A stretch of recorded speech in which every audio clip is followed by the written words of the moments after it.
Hello আমার দুষ্টু মিষ্টি বন্ধুরা, আশা করি তোমরা সবাই খুব ভালো আছো। আমরাও খুব ভালো আছি। তোমরা এখন চলে এসেছো অঞ্জলির বাড়িতে। অঞ্জলি এখন তো রান্না করছে, রাখি আর ঈশা পড়াশোনা করছে। তো চলো দেখে নি এবার কি কি হয়। অঞ্জলি আজকে ডাল রান্না করছে। মা সকাল থেকে অনেক পড়েছি, আর পড়তে ভালো লাগছে না, এবার একটু খেলতে যাই। না না, একদম বাইরে যেতে হবে না, বাইরে খুব রোদ, কদিন পরেই পরীক্ষা, শরীর খারাপ করবে যে। বাড়িতে বসেই ঈশার সাথে খেলা করো। না না মা, আমি তো বাইরে খেলবো না, আমি তো ঘরে এখানেই বসে বসে খেলবো, শুধু বন্ধুদের ডাকতে যাব। হ্যাঁ মিমি, যাই যাই। ঠিক আছে, বন্ধুদেরকে ডেকে নিয়ে তাড়াতাড়ি চলে আসবে, মনে থাকবে তো? ঠিক আছে মা, আমরা তাড়াতাড়ি চলে আসবো। এবার আমরা যাচ্ছি। হ্যাঁ চল বোন। ঠিক আছে, যাও, সাবধানে যাবে কিন্তু। এই বলে ঈশা আর রাখি দুজনে হাঁটতে শুরু করলো। আর যেতে যেতে তারা ভাবলো মা তো এখন রান্না করছে, অত খেয়াল করবে না, আমরা দুজন বাইরে থেকেই খেলে আসবো। ইয়ে খুব মজা হচ্ছে, বল রিঙ্কি। হ্যাঁ রে অপু, তুই ঠিক বলেছিস, কিন্তু রাখি আর ঈশা থাকলে আরো মজা হতো। ডাকতে যাবি রে ওদের? না রে, আজকে তো আমরাই চলে যাব কিছুক্ষণ বাদে, আবার ওদের ডাকতে গিয়ে কি হবে, অন্য একদিন যাব। হ্যাঁ রে রিঙ্কি, তুই ঠিক বলেছিস, আজকে আর ডাকতে যাব না, অন্যদিন যাব। দেখ দেখ ঈশা, ওরা খেলছে মজা করে, আমাদের ডাকেনি, কি দুষ্টু দেখেছিস। চল চল, আমরা গিয়েও খেলি। হ্যাঁ দিদি ভাই, চলো। এই অপু, তোরা খেলছিস রে, আমাদের ডাকিসনি কেন? হ্যাঁ রে, তোদের কথাই বলছিলাম, আয় খেলতে চলে আয়। ও আচ্ছা, তাহলে চল খেলি।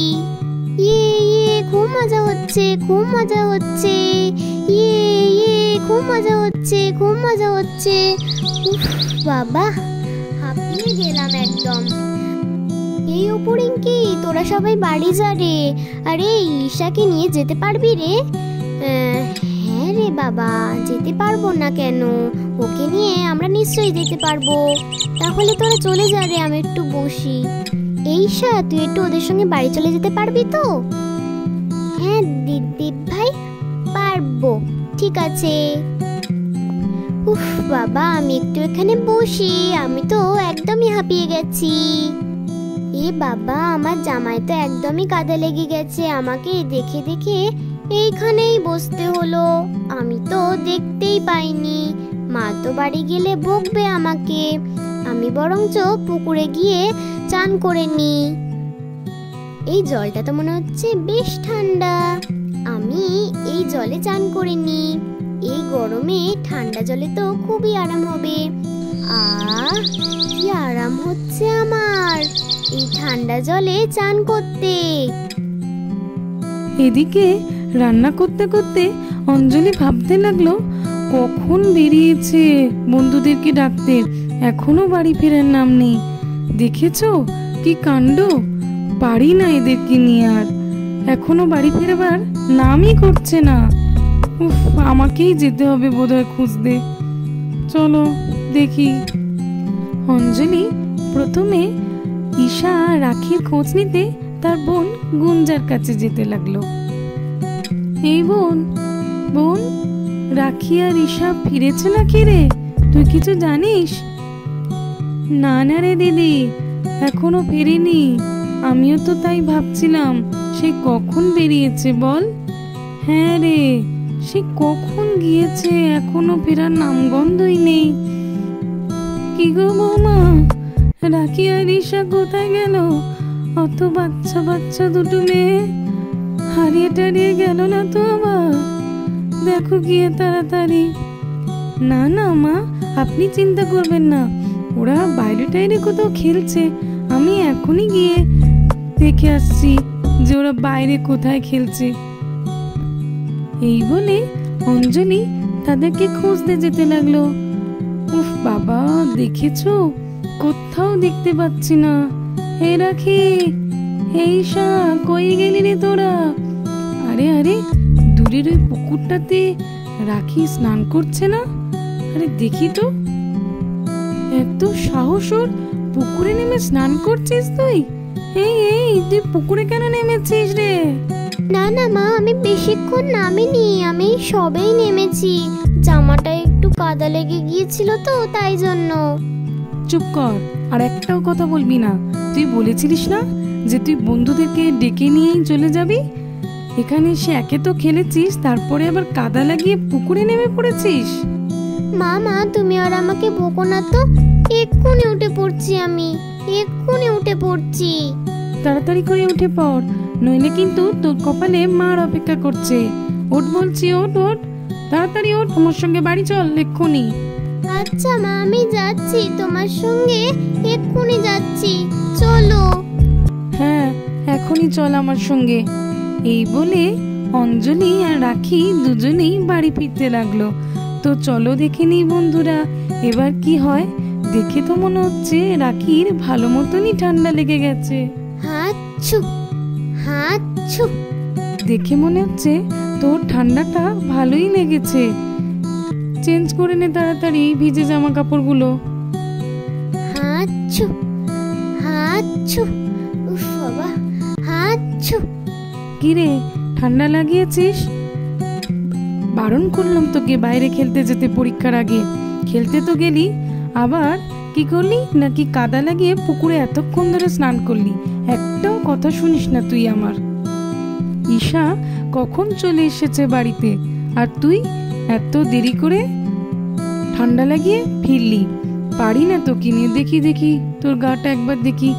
আরে বাবা, অনেক জ্বর তো, তোর গা তো গরমে পুড়েই যাচ্ছে। এবার তোকে আমি ইঞ্জেকশন দেব।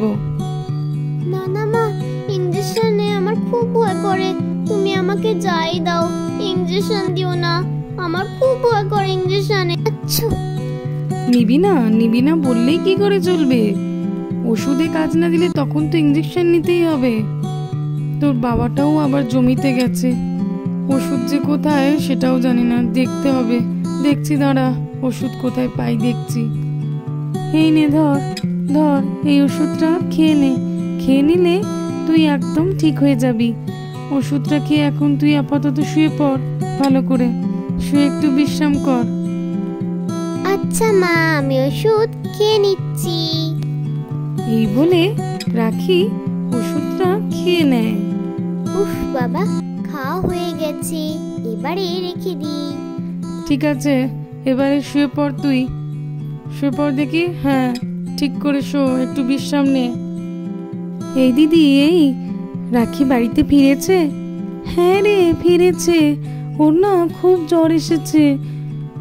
আরে বাবা, জ্বর এসেছে? আচ্ছা ঠিক আছে, ওষুধ টষুধ কিছু কি দিয়েছিস?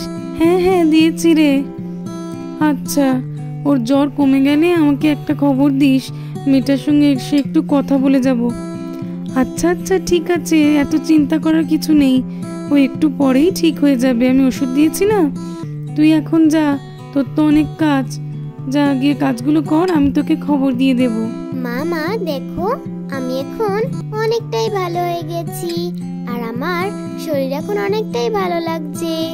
আচ্ছা ঠিক আছে, এত কথা বলতে হবে না, তুমি এখন অনেক দুর্বল, আর এরকম কখনোই অবাধ্য হবে না কিন্তু আমার। ঠিক আছে মা, আমি তোমার কথা শুনে চলবো। যাও, গিয়ে আর একটু রেস্ট নাও ভালো করে। আচ্ছা মা। দেখলে তো বন্ধুরা, সব সময় মায়ের কথা শুনে চলতে হয়। মায়ের কথা না শুনে চললে এরকমই হবে।